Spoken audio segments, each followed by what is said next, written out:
नमस्कार दोस्तों, Kumar D page में आपका स्वागत है। मैं हूं राम और आप देख रहे हो हमारी सीरीज विश्लेषण। दोस्तों, आज हम विश्लेषण करेंगे दुनिया में जो ये अभी हालात चल रहे हैं इजराइल के ऊपर।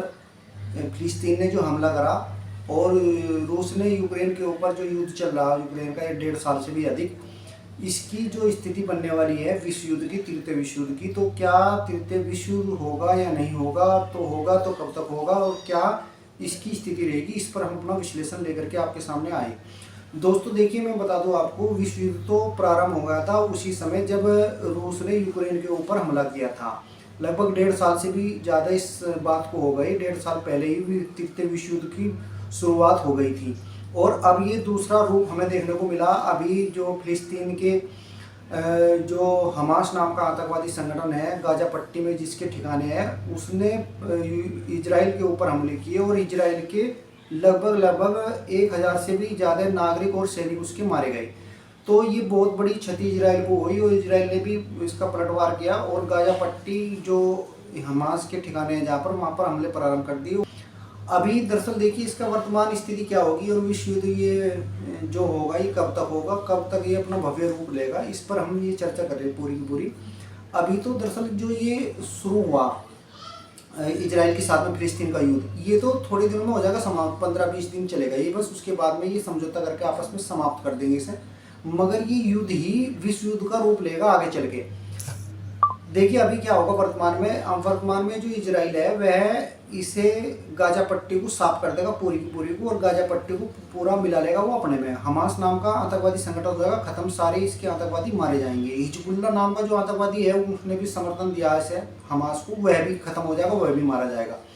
तो जब ये दोनों आतंकवादी संगठन खत्म हो जाएंगे तो जो इस्लामिक देश इन्हें समर्थन दे रहे हैं, अपना इराक होगा, ईरान होगा, सीरिया, लीबिया, टर्की, ये जितने भी इस्लामिक देश हैं वह जो इन्हें सपोर्ट कर रहे हैं वह भी हो जाएंगे न्यूट्रल, शांत होकर बैठ जाएंगे और वह अभी कुछ नहीं बोलेंगे। वह क्या करेंगे, धीरे धीरे अपनी शक्ति बढ़ाते रहेंगे, क्योंकि जो इस्लामिक देश है ना उनके पास भी अभी आधुनिक हथियार उन्होंने बनाने सीख लिए और वे बना रहे हैं अपने। दोस्तों क्या है, जो इस्लामिक देश है उन्होंने आधुनिक हथियार बनाने प्रारंभ कर दिए और उनके पास साल 2 साल के बाद में परमाणु हथियार भी हो जाएंगे, उनके पास में आधुनिक हथियार भी हो जाएंगे। वह अमेरिका जैसे देश को भी टक्कर दे सकते हैं। तो 2 साल के बाद लगभग 2026 या 27 में तो पुनः हमला करेंगे, फिर या तो अमेरिका पे करो या फिर इस पे इराक, इस पे करो, इजराइल पे।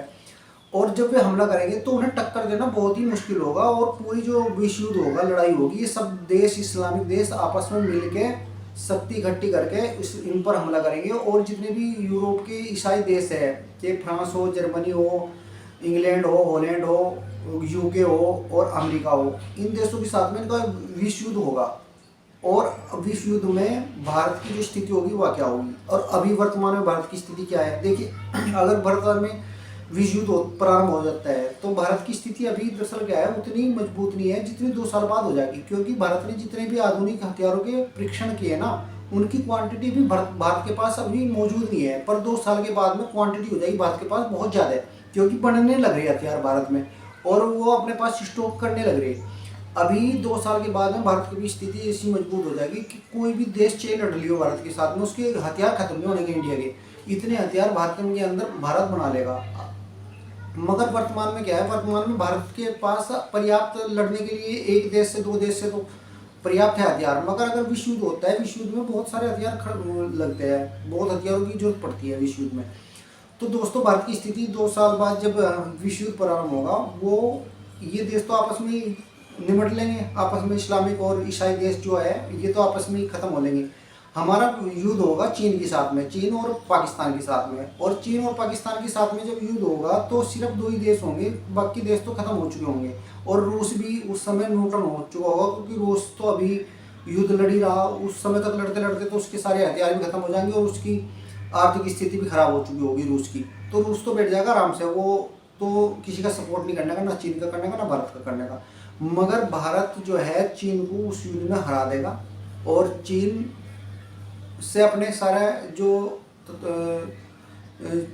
ताइवान, जापान और भारत, ये सब आपस में मिल जाएंगे और ये सब मिल करके चीन को हरा देंगे। और तो चाइना भी इसमें आ जाएगा और भारत इसमें उभर के सामने आएगा, दुनिया के सामने आएगा भारत उभर के, और भारत शांति स्थापित करेगा सारी दुनिया में और फिर से ये तृतीय विश्व युद्ध हो जाएगा खत्म, समाप्त हो जाएगा और भारत दुनिया का सिरमौर बन करके सबका नेतृत्व करने वाला देश हो जाएगा दुनिया के अंदर। तो ये स्थिति आने वाली है, आने वाले 2-3 साल के अंदर। ये मोदी जी कर देंगे सब काम, मोदी जी के समय में हो जाएगा ये सब काम। आप चाहे देख लियो, हमारे और आपके सामने हो जाएगा। ये ज़्यादा लंबे समय की बात नहीं कर रहा है, 2026-27 और 28-29 तक, 30 तक, 2030 तक ये सब काम समाप्त हो जाएगा और 30 तक विश्व गुरु भारत हो जाएगा, 30 तक। तो चलिए दोस्तों, अगर आपको हमारी विश्लेषण पसंद आया हो तो हमारी वीडियो को लाइक कर दीजिए और वीडियो को आप सब्सक्राइब भी कर लीजिए हमारे चैनल को, वीडियो को शेयर भी कर देना। अगली वीडियो में हम फिर मिलेंगे। नमस्कार।